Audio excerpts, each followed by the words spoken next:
We will know soon enough, in a matter of weeks, not months, whether Russia is serious about peace or not. I hope they are. It would be good for the world if that war ended. But obviously we have to test that proposition. The Russians know our position in terms of wanting to end the war, and we will know from their answers very soon whether they are serious about proceeding with real peace or whether this is a delay tactic. It's a delay tactic. The president's not interested in that. If this is dragging things out, President Trump's not going to fall into the trap of endless negotiations about negotiations. We will know soon enough whether or not Russia is serious about peace. If they are, that'll be great. Then we can move towards peace. If they're not, then we'll have to reevaluate where we stand and what we do moving forward about it. To me, at the end of the day, what's going to matter here is whether we're going to move towards peace or not. If peace is real, we will know soon enough. If they're not interested in peace, we will know soon enough, and we'll make decisions on the basis. I hope they are real. There are some promising signs. There are some troubling signs. It's not going to be easy. No one ever said this would be easy. But we're going to find out sooner rather than later. And let's just say I'm hopeful. I remain hopeful. I need to be hopeful that peace is possible. Okay, the United States commits a lot to NATO and continues to. We are as involved in NATO today as we have ever been.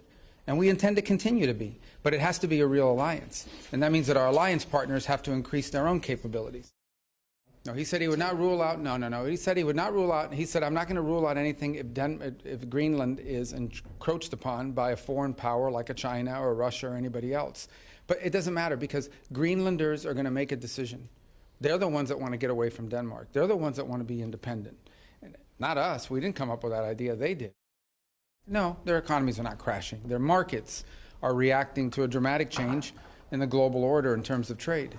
And so what happens is pretty straightforward.